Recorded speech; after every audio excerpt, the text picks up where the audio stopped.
Hey, what's up, everyone? Welcome back to the Fat Muscle Project podcast. I'm John Gorman, one of your hosts today. We got Lisa Franz in the house. Lisa, what's going on? How are you?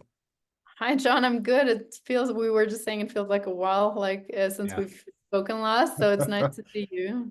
Yeah, this is always one of my favorite things to do. Unfortunately, for our listeners out there, it's been a little bit. There's some big things that we're working on behind the scenes. NDAs are signed, those non-disclosure agreements, stuff like that signed. I can't really, hate to sound secretive, just can't really talk about what we're doing.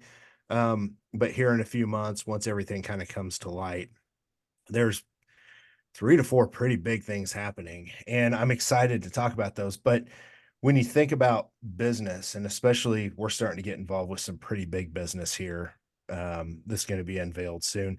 Things like podcasts, things like social media, that kind of stuff, just when it gets down to it, some things just have to go on the chopping block for a little bit. So my point is this is going to be a little bit slow to be released over the next couple months, more than likely 2, 3 months. We'll still have them coming out though. So we're going to try and trickle them in every 2, 3 weeks. Got some good guests coming up. We have a good friend of mine, Matt Temby, who has really became a beast in the gym industry. So I'm really excited to talk to him. And then we've got our very own Jace Lopez coming on here soon to talk about training and muscle growth. And just Jace can talk about anything. He's such a wealth of knowledge, and everyone loves Jace. He owns a very successful gym now. Those are going to be some good episodes. So we have those coming up.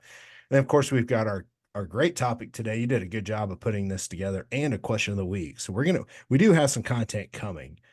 So I'm excited to get into this, Lisa. So I'm going to turn the reins over to you. You've done a great job with this. This will be fun. I think these 10 things that you've put together, we're going to be able to bring an aspect to getting over muscle growth plateaus from a bunch of different directions that a lot of people don't think about. And this could be great for beginners, intermediate, and advanced. So it's going to be something for everyone. Yeah, awesome. I'm super excited about it also because we have already spoken about how to get over a weight loss or fat loss plateau. Yeah. And today we're going to be talking about 10 tips how to get over a muscle growth plateau. And especially also for those of us who are more like intermediate to advanced or advanced upward sort of trainees. So yeah, the first point that I just want to make is that, of course, if we're just in the beginning, most people see very quick growth. And of course, it's also natural for that to slow down, but to completely hit a plateau where we're not seeing any kind of improvement, whether that be in hypertrophy or in strength, or maybe even we're taking some steps back. A month or two, that's fine, especially if life is busy and so on, or we might not have mentally been putting in the same amount, same effort into our training. But at some point, we do really need to think, what do we need to change? Do I need to add more volume or take some volume away or like whatever it might be? So yeah, that is actually the first point that I wrote down here. For some of us, that might be we need a little bit more. We have kind of hit that place where we're just reaching a maintenance kind of volume. And for other people, it might actually be taking some volume away. And maybe you can speak to both of those points or scenarios. Okay. So as far as breaking a muscle growth plateau, adding volume, reducing volume, or just addressing volume, it's a very good topic. And first, let's start off. Let's define volume real quick for people that don't know. There's a very specific way you can define it where you take reps times sets times weight. People that don't want to do that, I don't want to do that, by the way. I don't want to. Some people like to log their numbers and everything they have in a logbook, and they're really good with that. And some of us just don't really like it, and we just can't stick to doing it, right? So your total sets per week is like how I like to recommend at least my clients keep track of that. And I, as a coach, I keep track of my clients' volume that way, how many total sets per week they're doing per body part. So really volumes is the total amount of work that you're doing. All right. So that can be different based on the rep range you're in, the amount of weight that you're using, and things of that nature. So when it comes to breaking a muscle growth plateau and you're kind of stuck, should you add more volume? Should you reduce volume? A lot of that depends on where you're at from a recovery standpoint. So there's going to be other things we talk about in the show, I'm sure, that come to sleep. There's other things, are your testosterone levels high enough? Are you able to recover? Are you overreached? All these things go into play. But the thing that I see with volume more often than not, and it's mostly with natural competitors, they seem to like to push the volume sky high. When you think about enhanced versus natural physique athletes, right? Or just physique enhancement enthusiasts, people that are natural, you can't recover as well as someone who's taking anabolic steroids, whether it's with a script from a doctor and you're just on, doctor prescribed TRT for a lot of people my age or older that need that, you still recover better than if you were naturally in the same testosterone ranges. You just do because your testosterone levels don't go up and down from stress like they do if you're natural. So I'm trying to bring all this around, like circle around to talk about volume because there's so many things that affect volume. But what I see with a lot of natural people is they're training 6 days a week. They're training high volume because that's what they see a lot of people who are assisted influencers on social media posting all these high volume programs because they can recover from it. And then I see natural people trying to do that. And eventually they end up really taxing their CNS so much that it works great in the beginning because everything works, but they get to the point where they're starting to become overreached all the time and the recovery suffers. And to actually grow, they need to pull their volume back.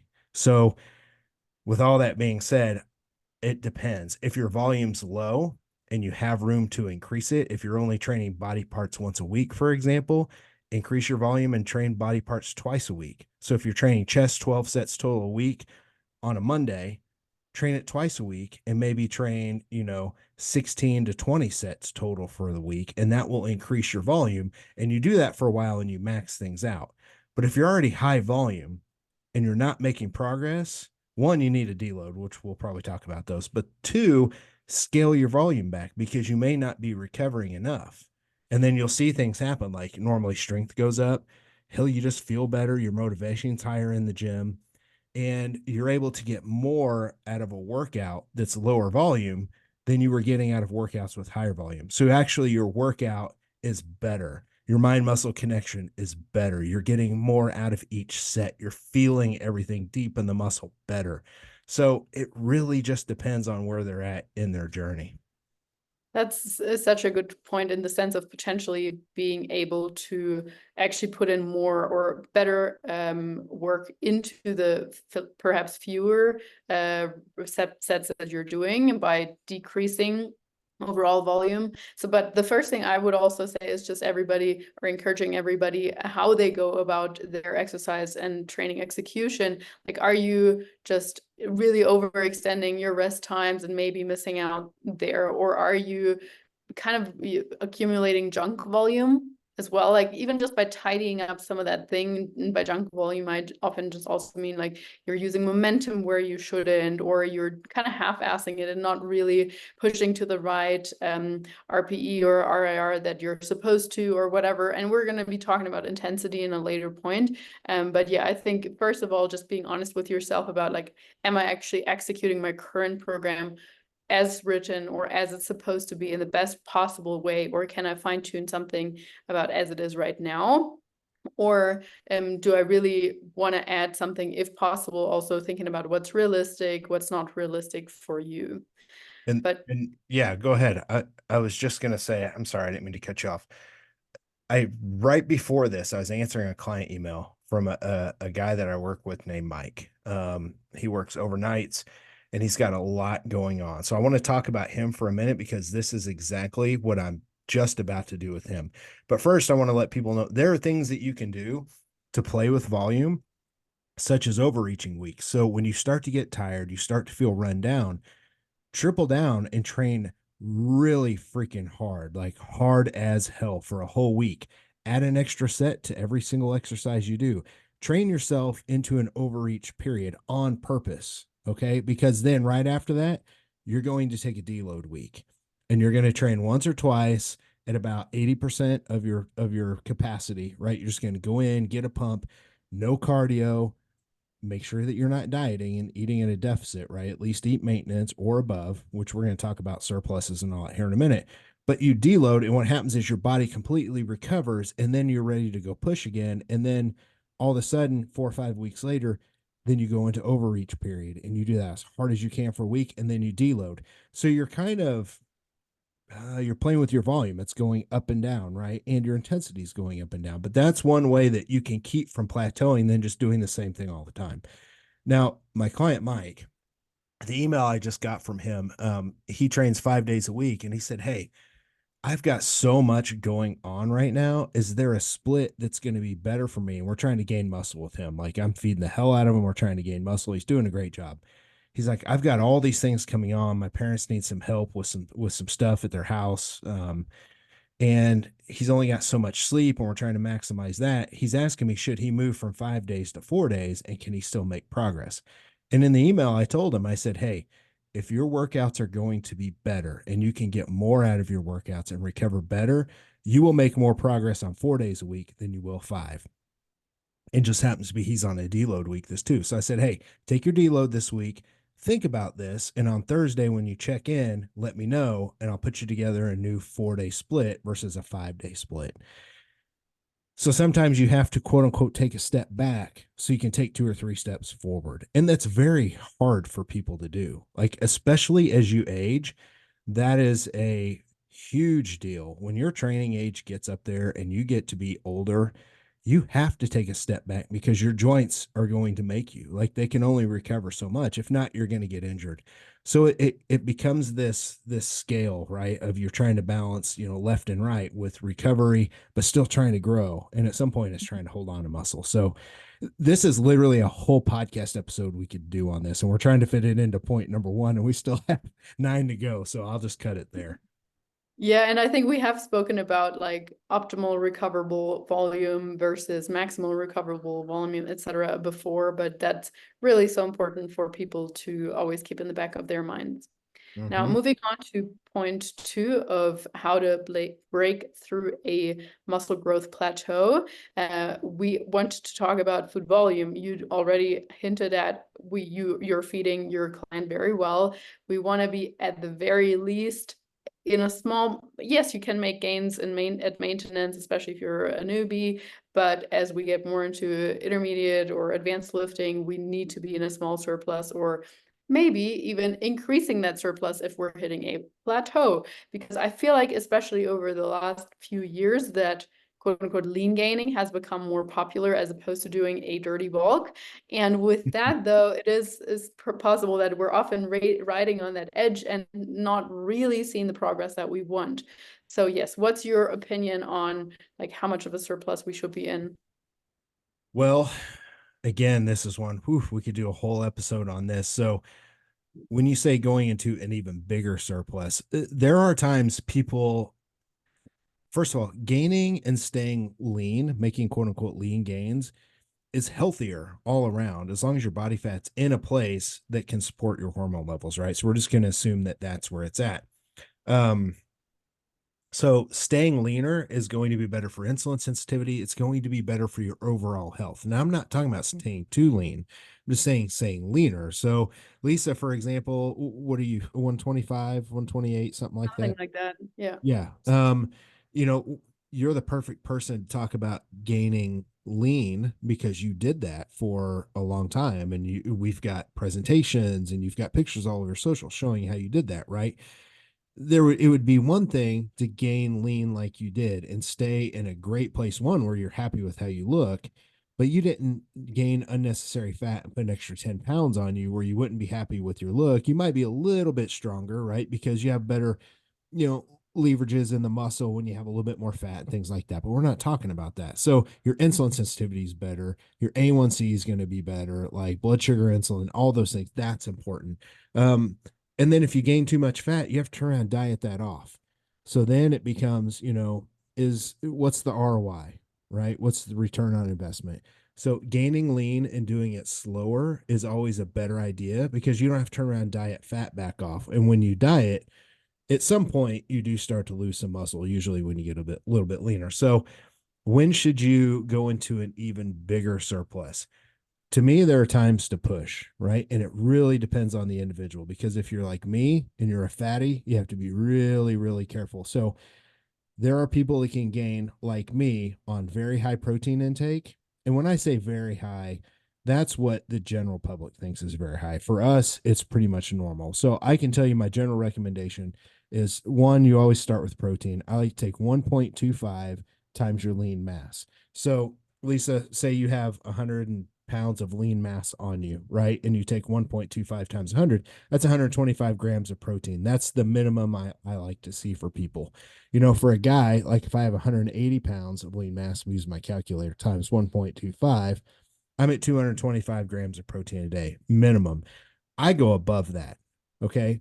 So if your protein's really high and then you have the rest of your carbs and fats set close to maintenance or slightly above by just a couple hundred calories, you're going to gain lean using that method. But if you have your protein lower and your carbs and fats are higher at the same calories, you're not going to gain lean the same way. I don't care what anyone says. This isn't a calories in, calories out thing. This is a macro distribution thing. Okay. So as long as protein's high enough, that's the main thing.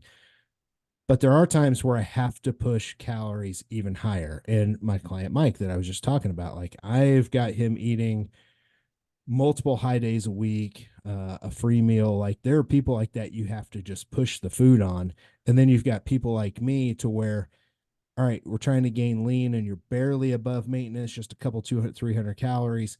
And you get to the point to where you start to gain fat. Well, then we've got to pull back and we've got to do a real quick, like rapid fat loss or a mini cut to clean up insulin sensitivity. And then we push, right? So to me, it's never about going into a bigger surplus. It's always about finding that point to where they start to gain body fat a little bit too much. And you're like, all right, let's pull the reins back. Let's clean insulin sensitivity up. Let's fix health, and then let's go back to push. So I'm not a big believer in going into those big surplus phases, unless someone's just an ectomorph and you just have to.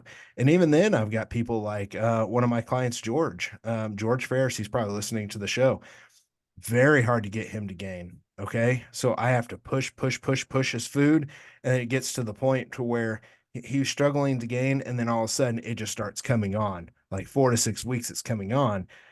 But you also get to the point where insulin sensitivity suffers because your carbs and calories are so high.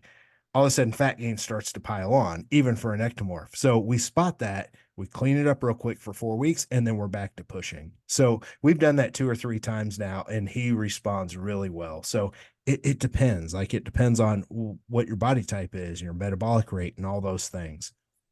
And of course, yeah, I mean that we all know that's a great sign for a good coach that they will always say it depends. But yeah, I certainly am on the same page that slower is better. I do think that that can definitely be, especially if you're feeling a bit run down or sleep is not as great and so on, stress overall is high, just adding maybe an extra 100 calories or so for a female or 200 for a male and seeing how you feel with that over a couple of weeks, if your training performance is improving, if you're sleeping better and so on, and just seeing if that might make a difference. I think that can definitely be a strategy to get over that little bump. But yeah, let's move on to point number 3 of how to get over a muscle growth plateau. And that is where I want to talk about intensity. You already alluded to that a little bit when we were talking about volume, because of course, normally that's kind of part of it as well. But yeah, what can we tweak when it comes to intensity in order to get over that muscle growth plateau? Yeah, definitely. One of the things that people need to understand is we've talked about volume now. When you start to combine volume and intensity, that's how you reach the point of overreaching, right? So think of two, you got a left hand and a right hand, right? When you start to fill up the left hand, it's just starting to get full of volume. The right hand is intensity, and that's how hard you're training, right? So when volume starts to get high and your intensity starts to get high and you get closer at that 10 RPE all the time, when both of those hands start to get full, now you have the point of being overreached. And that's where sleep suffers, your gym motivation suffers, your strength goes down, you don't feel the lifts as well, you don't perform as well. And this is also where a lot of injuries happen because your body's under recovered, right? It's overreached. The term overtraining, people hear that and they think it's overtraining. Technically speaking, you won't really ever get overtrained unless you're so starved and so overreached for so long, then you get to the point of being overtrained. Most of us will never get to that point, even in contest prep. You'll just be very severely overreached. My point is, how does intensity play into this? Well, that's how it plays into it. So if your volume's lower, your intensity can be very, very high, right? If your intensity is very low, your volume can be very high. We're always kind of trying to juggle them in the middle to find that optimal place to where can we recover the best, feel great, have good workouts, and still continue to grow. And that's why we're all so different, right? Um, Man, like it's just we're Yeah. all so different. So finding the right intensity, I see more people that are training at a 10 out of 10 RPE, basically two muscle failure every single set, every time they train. And that was me, by the way. That's how we all just we used to read the old muscle magazines, where these guys are 250 pounds on stage and they're super assisted and they can fucking recover from everything. And here I am at 205 pounds, John Gorman training for a year, and I'm like training like these guys, right? Every set to failure. They're talking about, you have to, go to the point where you need a spot on every set and you're trying to get an assisted lift on every single set. Well, that's the way we all learn, right? We're all more educated now thanks to honestly just YouTube and this podcast and things like that. So I see more people that are training too hard and have to pull that intensity back. So what I like to recommend for almost all my clients is train at a 9 RPE, 9 out of 10. That's about 90% effort, meaning that you have about one rep left that you could do before you probably need a spot, right? So like if you're going for sets of say 10, you get to 9 and it's like, ooh, I could probably get one more, but I'm probably gonna need a spot. That's a 9 out of 10. And there's a lot of research out there that has shown people make better gains and better progress training at a 9 out of 10 for most sets. And then I tell people, then on your last set, hit a 10 out of 10 Mhm. and grab a spot or just lift to the point where you feel comfortable that you're safe. Okay. Because that's always the main thing. On machines, that's totally easy. So that's kind of the general guidelines. But then I implore those techniques that I was talking about upping intensity, upping volume, let's overreach, and then let's deload. But I can say almost always, most people think they have to just dig so deep on every set, every rep that they're actually. I can tell you a good story here. I've seen people do this to the point they're not making gains. And then when I pulled them back, this actually happened to me. And it's funny. And I can tell you how I can measure this is because I'm actually wearing an extra large shirt. In 2020, in 2015 to 2020, even 2021, I wore the same shirts, same exact shirts that we've had forever, larges, and they fit me just fine, right? They weren't short on me or anything. And I was 225 pounds in 2020 wearing a large t shirt. Now I'm 210 pounds. I have to wear an extra large shirt. They're somewhat tight. I didn't start taking a bunch of steroids. I didn't do anything, right? Like what happened is I actually scaled back and I tried to maintain. I trained to try and maintain my muscle because I'm so busy with all these businesses that all of a sudden I freaking put a half inch on my arms. My shirt sizes got bigger and I'm leaner. And it's all because my workouts basically these days are about 5 days a week, body parts once a week. I train for 30 minutes, get a massive pump, and then I go walk for 20 minutes. And all of a sudden, I've put on some muscle. And I'm like, sometimes you have to quote unquote take a step back to take 2 or 3 steps forward. But if you would have told me to do that in 2015 when I'm just hammering workout 6 days a week and making all this progress, I think it's because I got to the point where I'm older and that I would have to do that. If I want to make progress, I would have to take that step back. So getting my clients to buy in on something like that is very hard. It's very, very hard. So I would love to see some research on that, but good luck, right? Like good luck getting something like that research. But it makes sense if you think about it.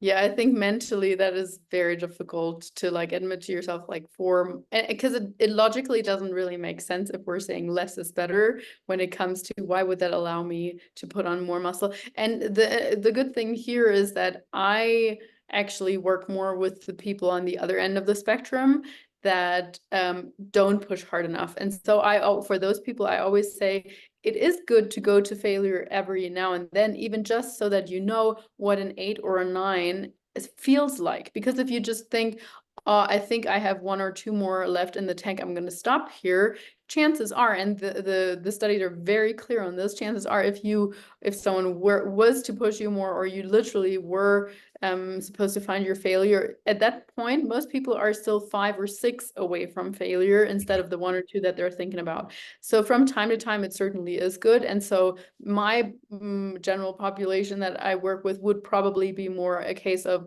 hey, let's increase the intensity that you think you're working with. But yeah, I think it's so important to point out, like, we have both ends of the spectrum. You just need to know what's more probable for you and which situation you are in. And our coaches that are listening, as you said earlier, Lisa, a good coach doesn't just give everyone the same approach, right? Like you build the plan to fit the client, right? You Mm. always build the plan to fit the client. So if I gave one of your clients my more advanced bodybuilding programs and I was like, you have to do this, guess what's going to happen? They're going to stick around with me for a while. When it's time to renew, they're out of here, or they're going to go hire someone else. So from a business perspective, you really need to understand your clientele. And like, if you want to keep them around and keep them making progress, don't just give them your best plan, bro. Like, you know what I mean? Absolutely. Yeah, I Yeah. think this leads very nicely into our fourth point of how to get over a muscle growth plateau. And that is just that sometimes it might just be switching up things, switching up the stimulus and what you're doing. If you've always trained in the 15 to 20 rep range, try something with a lower rep range, which allows you to lift heavier, or vice versa. I have personally experienced that, and I have definitely also seen that with clients. I don't know if that is the same for you. Yeah, I've got some really interesting stories on this. I want to be careful not to go too long. Um, one of our sponsored fat muscle coaches and one of the most reputable coaches and researchers in our industry, Dr. Pete Fitchin. I remember talking to him in 2017. We went up to stay at Cliff's house. We kind of all just kind of got away. As coaches that do what we do, you don't have a lot of other people that do what we do that you get to go hang out with and just talk about business and coaching and clients and just everything, right? So like we were at Cliff's house up in Indiana, and I remember him telling me in the gym, he's like, "Man, I have switched to training body parts once a week, and I have made such good progress." And the funny thing is, in the research at the time, bashing the quote unquote bro split was the thing to do. Everyone was bashing training body parts once a week, right? So it was very in to train body parts twice a week. And, that's what Pete did for a long time. And, that's back in the day when DUP, daily undulating periodization, basically meaning you change your rep ranges, train your body parts numerous times a week, blah, blah, blah. That was very in. Well, Pete went against that and he started making really good progress. And I remember at the time thinking, wow, like Pete's somebody I trust. Everything he says is not going to be bro. It's very well thought out. And I remember thinking, interesting. So now what I just said with taking a step back to be able to grow, I could see how something like that would work. And I've done that with numerous clients. I've switched them to quote unquote a bro split. You're going to train chest and tris, back and bis, shoulders and calves, and then you're going to have a leg day. And you're going to train 4 days a week. And so many people, it's helped them because they were training way, way too much, or they're training the same stimulus all the time. So that's from a frequency standpoint. But on the rep ranges, here's something interesting that happened to me. And I actually have the DEXA scans to this day. In 2016, I remember I used to train push pull legs twice a week, 6 days a week. And I was still very much in my I need to put muscle on phase, right? So I in 2016, I was like, I'm just going to experiment with training all high reps and just see how that goes. So every workout I did, push pull legs twice a week, 6 days a week, was 20 to 30 reps into failure, by the way. There was no 10 reps. There was no 15 reps. There sure as the hell wasn't any 6 to 8 reps, right? None of that. All of a sudden, and I had done a DEXA scan. So 6 months later, I did another DEXA at Dr. Chad Kirksick's place at Lindenberg University in his lab.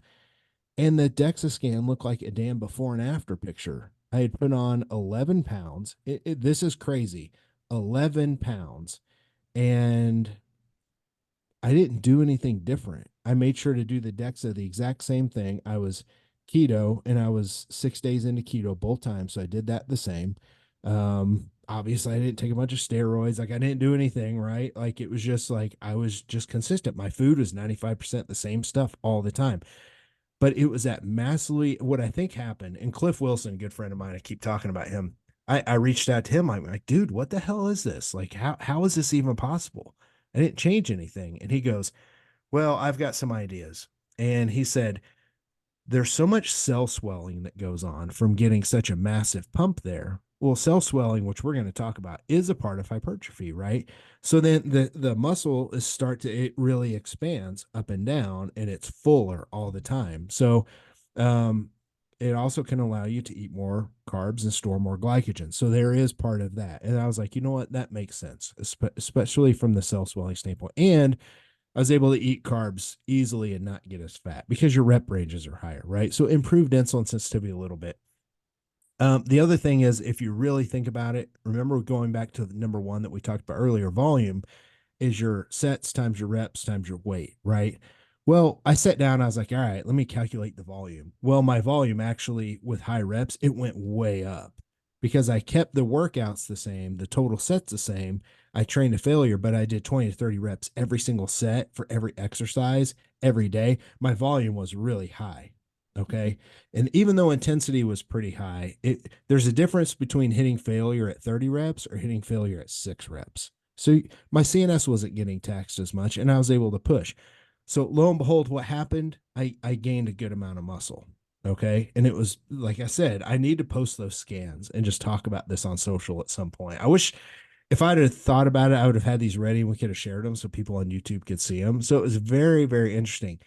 However, people that are listening, they're going to be like, well, hell, I'm going to go do that right now. After about 6 months to 8 months, and then especially after a year, I actually started to go backwards because my body was used to that. And I started to notice that my strength was going down quite a bit after that. And my physique wasn't looking as good. So it started to go backwards. What I should have done was springboard off that into a different approach and completely change things up.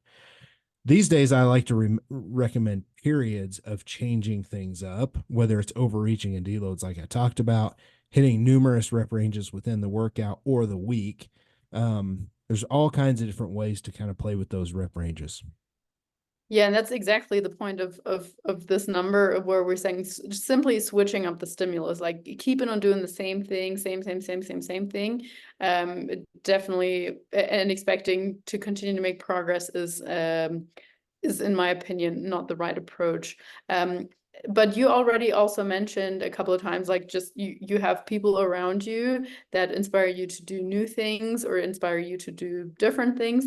And this is the fifth point that I wrote down, and that is finding a training buddy to push you. Of course, you didn't necessarily mention that you trained with somebody, but just hearing about someone else's approach or having, in my case, where I sometimes send a video to my coach or so, analyzing my form, and then she might be like, hey, Lisa, it looks like you're doing this and that wrong, number one, and number two, I feel like you can push more, or whatever. But sometimes that external push is super important, I find, and we see that in the research too. The studies where they assess intensity or go into failure or whatever, they almost always have them train in the research lab and have like 5 people around them screaming at them, go go go, you can do this, and they almost always get further. And so I think that's a really underestimated way to push through a muscle growth plateau. Yeah, training partners are interesting. So I want to talk about this from a couple different perspectives. The first thing I think everyone needs to think about is you need to find a training partner. You don't have to, but I recommend you find a training partner that's within the same realm of the journey, the same spot in the journey that you are, right? Because I can tell you, If you find somebody that's super advanced in their journey and you're new, you're actually going to drag that person down. And they may just love showing you because you're hungry and you're motivated, and it actually gets them motivated again. But at some point, there's going to be a huge difference in how you train, right? So you should try and find somebody that's at the same point in their journey as you are. That way you guys can grow together. Your training can be similar. And then when it's time to take it up a notch, you should both be to the point where now you can take it up a notch. You can try some new programs. The other thing that you also need to be very aware of is don't hinge your whole workout and your progress and everything on banking on them being there all the time, because I'm telling you, things happen, and I don't train with anyone for exactly this reason. Well, hell, this podcast is a perfect example. I get busy, and all of a sudden, like, I may not be able to record these podcasts. So the last thing I can do is commit to someone. Last night, I worked out at 10:30 at night, where typically I'm working out about 5:30 in the afternoon. I was just exhausted. Like, I actually went home and took a 2-hour freaking nap after work because I was exhausted with all this business stuff I have going on. I would have let my training partner down, right? So you need to make sure that if you do have a training partner, understand that things pop up. Don't let that hinder your progress. Okay. So just be very aware of that stuff. Um, at the end of the day, it really comes down to that. But I've had some great training partners back when I first started. All of our goals were aligned, and man, it really helps to have someone spot you. Matt Holcomb's one of the best people I ever trained with. And of course, him and I don't train together anymore, but he went on to really become one hell of a bodybuilder. And I was just so focused on coaching. At some point, we had to kind of split off because if not, I was going to hold him back. But man, those years that we trained together, there was a lot of things learned, a lot of fun had, because at the end of the day, you look back on that stuff. So a training partner can be very beneficial. Just make sure you understand going in what the whole thing is, because at some point it will have to come to an end. Like, you're not gonna have the same training partner forever. Yeah, and I think that also leads into the next point. And here we already, of course, as coaches, we always love long-term clients, maybe even lifelong clients. But I think sometimes there is also a benefit in trying a different coach or a different program just altogether. So if that's with you, you found your coach, you love that person, you want to stay with them. Yeah, obviously, I love all my long-term clients as well. But even just saying to them, hey, last time we tried a really aggressive approach to this phase, or can we go a bit more moderate? Or I've been doing body part splits for so long, I'd love to try push-pull. And there's nothing wrong with that. Even just the fact of novelty sometimes gives us new motivation. But also, yeah, just for me personally, I have worked with several different coaches for myself, and I have learned something from each one of them. Each one of them, not all of them were great, but I have learned something, taken away something, even just for me as a coach to grow. And yeah, always something new. I don't know if you would say the same thing. There's been times where I feel like I've done everything that I can for a client, and I've sent them on to like a Jason Theobald, for example, right? There's Pete's of the world and Cliff's and, other coaches that have been doing this as long as I have, that have a little bit different take. They've got, a decade or two of experience as well, and they may see things a little different than me, or they may be able to come with a new approach. And for the client, that's important, right? It's important for them to keep learning different things about themselves. And a good coach, like the ones that I'll recommend, they're always going to give that client something new to learn, because that's the way they operate.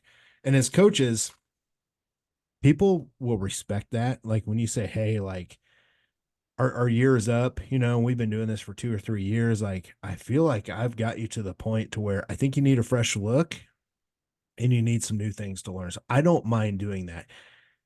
However, there are clients who very much love being comfortable with the same coach. I've got some clients that have been with me for 10 years, and that's okay too. We're all built differently, right? I've worked with coaches back in the day in 2007 all the way until 2011, and I learned everything I could from them. And when I was done because I felt like I had already learned everything. But that's me. I'm a go-getter. I want to learn everything I could, and then I want to take what I learned and start applying it to my clients and finding ways to make what I learned from them better.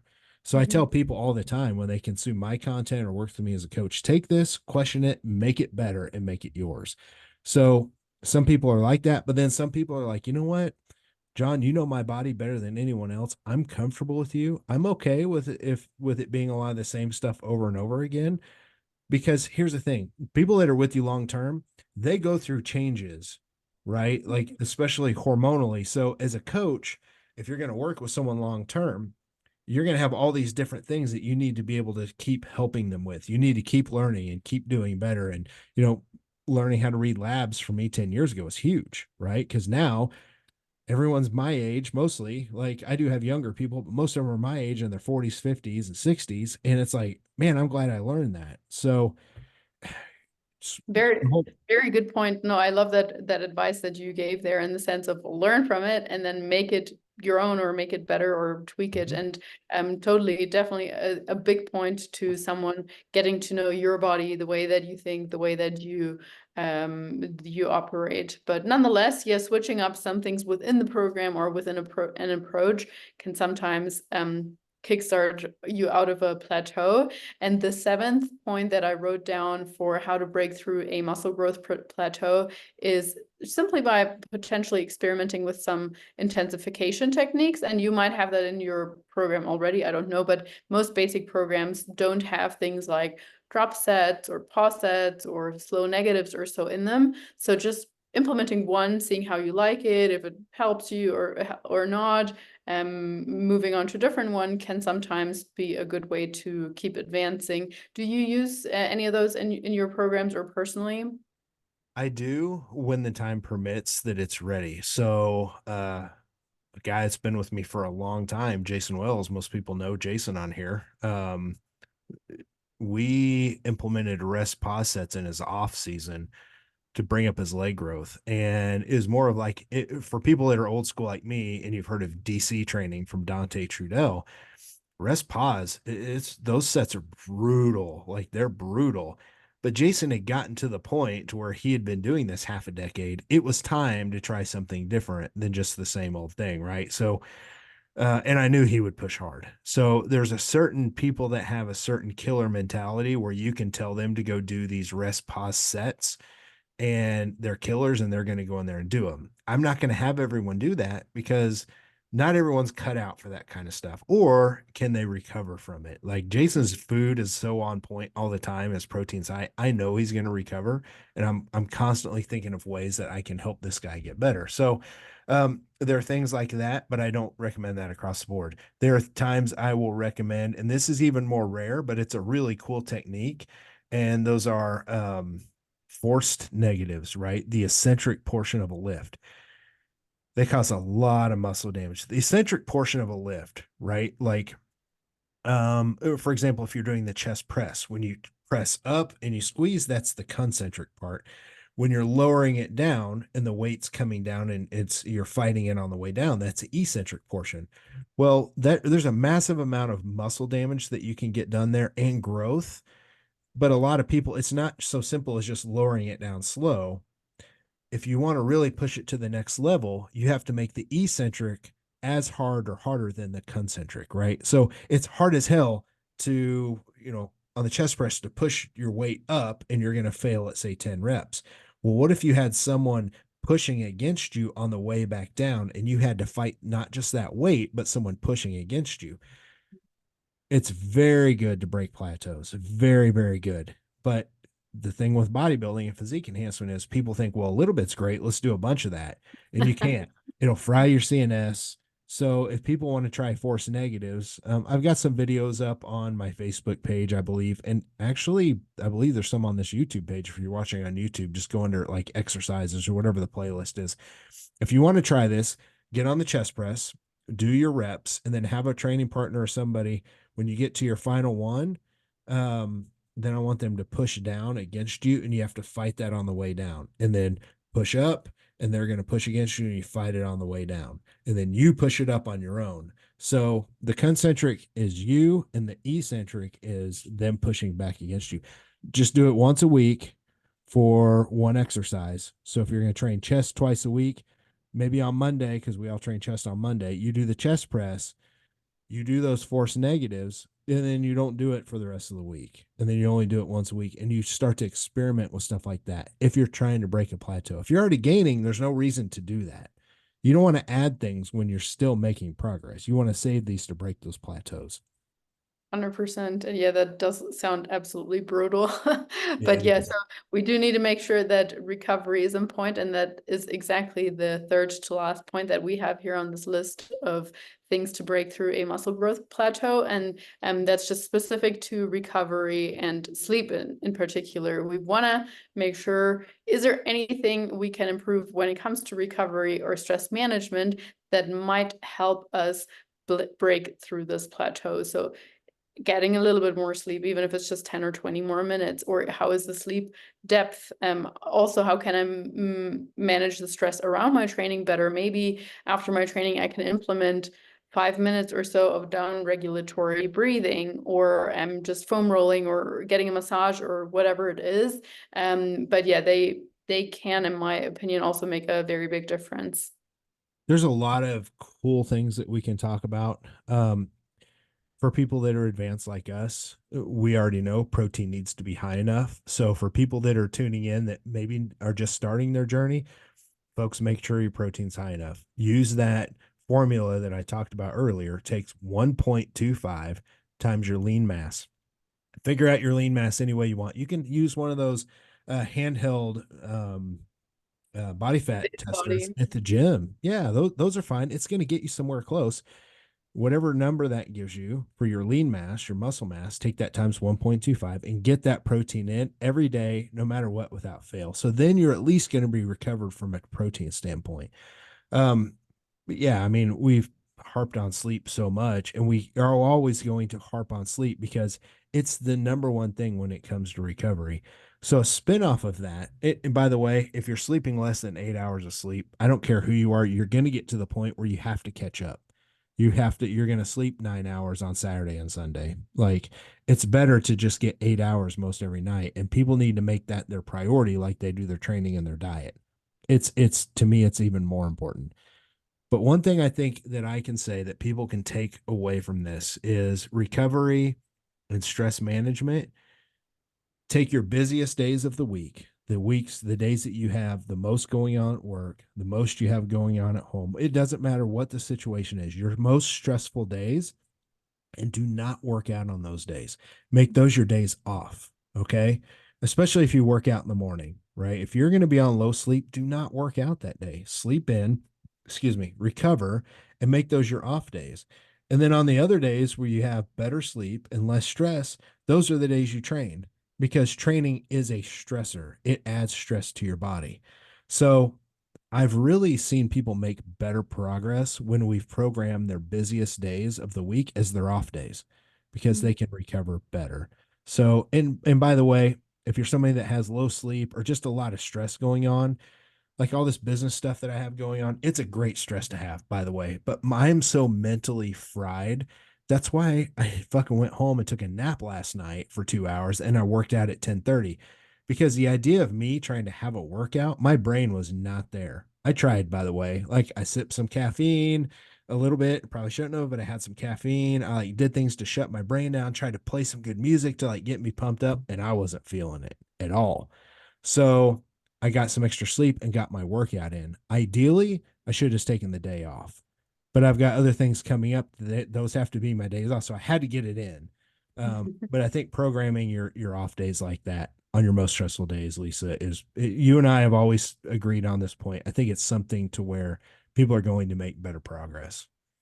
100%. And I mean, just in the sense of all the various stressors, any kind of other activity that we have outside of training needs to be considered as well. So, I mean, cardio is still can be considered as training, but that might be another point. Like, if you're doing a bunch of cardio on top of your strength training and you're experiencing a muscle growth plateau, pulling back on the cardio might be a very good idea. I mean, generally speaking, I'm someone in a gaining phase. I would generally recommend keeping cardio as minimal as possible, maybe just going for your walks. Yes, that's kind of a standard, but not necessarily having your 3, 4, 5 days on a treadmill or so in there. But yeah, if you're still doing that, I think that that's a very big point. Or if you're going on a bunch of hikes and wakeboarding and blah blah blah, or physically active for work as well, you need to consider that that too is a stressor.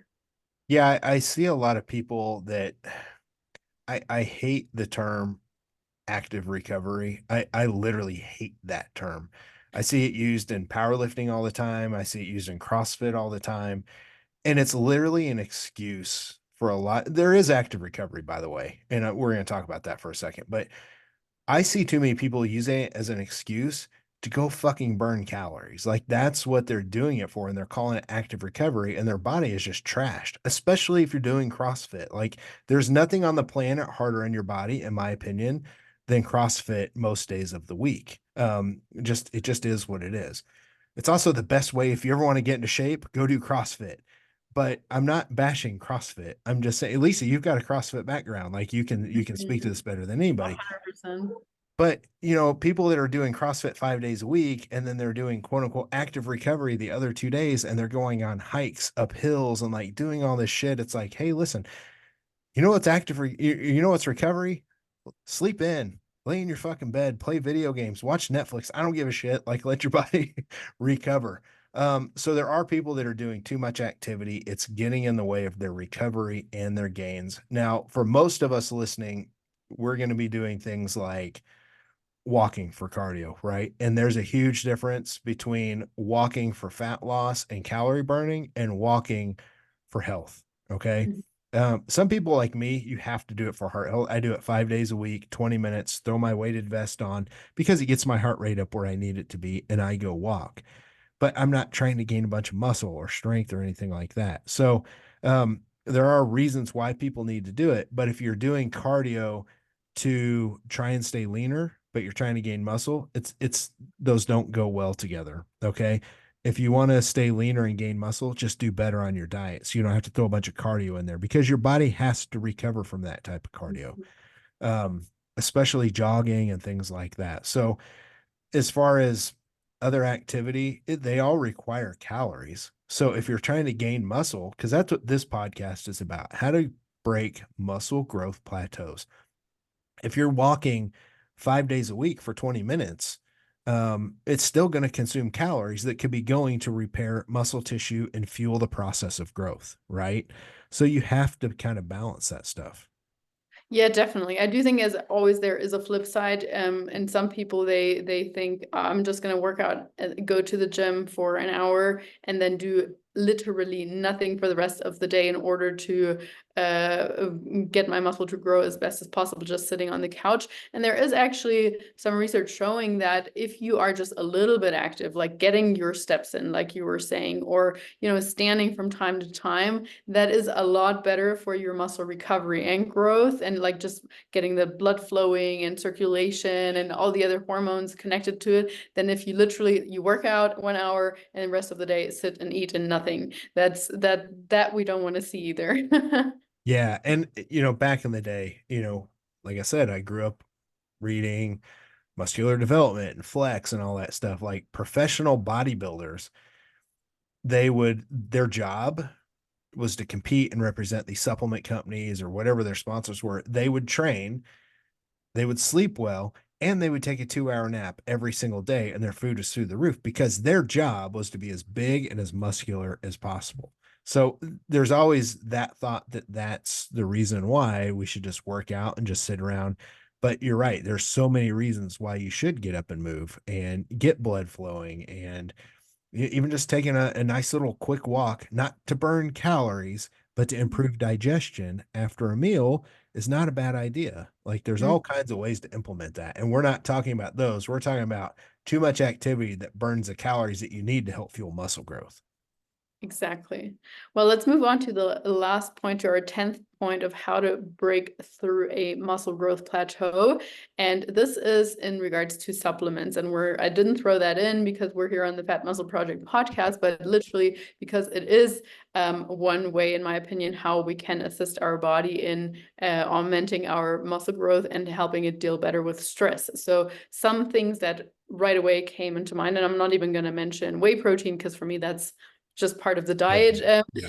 But if we're talking about supplements, if you're not taking creatine, for example, you're literally leaving gains on the table. This is just so well researched and proven to help your body shuffle energy back quicker into the cells. Hence, why you can perform better, hence why you can recover better. So creatine, number one, right then and there. And then the two other ones that I would put on that list of top three would be magnesium and omega-3, which also, omega-3 helping our body fight inflammation. So therefore you can recover better, therefore you can perform better, and so on. And magnesium just helping in general our muscles work better together with our central nervous system, sleeping better, and so on. So those are my top three. Which ones would you personally add to that if you agree with those? I like that this is last, because even though obviously we represent a supplement company and I own a supplement company, um, supplements are usually, when it comes to this, last, like they're last on the list. They're least important. But that doesn't mean that they're not important, because for most people, you're trying to get that extra 2% from XYZ supplements and they each help a little bit. That stuff adds up, because when you add up a tiny percentage of something for years and then decades, it becomes a very important move that you made by applying supplements. So you already named whey protein, creatine, magnesium, omegas. Those are absolutely great. I'll tell you two that I think every natural athlete should be taking, period. Before I get to that, one's not necessarily a supplement, but to me, it's one of the best aids when it comes to muscle growth. And that's making sure that your salt intake, your sodium intake is high enough, because it's an electrolyte. It helps your muscle contract. It helps with strength. It helps keep water inside the muscle, and it keeps, water goes in and out of the muscle, right? According to sodium and potassium. But sodium is very important. And a lot of people don't realize that people are scared of sodium. Like, they think they're going to be watery and puffy all the time. If that's you, at least make sure you're having some sodium before, during, and after your training. Like that, those should be your highest sodium meals, or honestly, time for you to throw some sodium into your intra workout drink. Okay. There are things like essential amino acids, EAAs, during training, that if your protein's high enough, do you need those? If you're a physique enthusiast and competitive bodybuilder, definitely add those, right? If you're, the mom of three and you're just starting out, do you need EAAs during your training? No. Let's worry about getting enough protein intake in, right? So I would say my first thing is salt, even though it's not a supplement. Make sure your salt around your workouts high enough, because you're going to have better workouts. But two that I think are very important are hormone optimizer that I designed, because if you can naturally have better total and free testosterone, you're going to recover better. You're going to be stronger. You're going to put on more muscle. And as you diet down, you're going to retain more of that too. So just all around, that is important. And I like New Ethics Cordy's, because it keeps cortisol lower, and it's going to keep you recovered more. It's going to help your testosterone levels stay higher. Your thyroid hormone is going to stay better. Women, your progesterone is going to stay better. You're going to have better sleep. So those are the two that I just know are game changers, because I look at labs all the time, and then I would make sure salt's high enough, and then wrap that all together with the ones you said. And I think people, if they make sure they're having those, they're going to be in a really good place. Definitely. And of course, we could add a few more like vitamin D or ashwagandha, zinc, etc. But no, definitely, if we're wanting to keep it to sort of the minimum, yeah, I think that this is a great list. I hope this was helpful for people with our 10 points of how to break through a muscle growth plateau. Yeah. So what do we have coming up? What are we about to record here next? What's the next podcast? Well, we have a question of the week that pertains to how to get the pump or get the pump back in the gym. Yeah. If you've been struggling with that. And then, of course, as you already alluded to, we have a couple of great guest episodes coming up. Yeah. Getting a pump. That's always a fun one. That's such a bro term, but it's so important. I'm excited to record that. So Lisa, great job putting this together. This was a heck of an episode. If you guys ever have questions, you can message either myself or Lisa. Show notes are here. Our contact information's here. If you're watching on YouTube, it's down in the description. If you're on a podcast, just click the show notes. Send us an email. We're not going to bother you. We're not going to add you to a mailing list. We don't do anything like that. We just want to make sure that if you have questions, we can answer those. Or if you want to hear guests or any other topics, just message us. We appreciate you. And of course, if you enjoyed this, we don't have ads here on the show. We don't ask for anything. We just ask that you share it, tell a friend, and leave us a review. We appreciate that. The better reviews we get, the more reviews we get, the better we can get this out. So we appreciate you. For myself and Lisa, we're out of here. See you guys.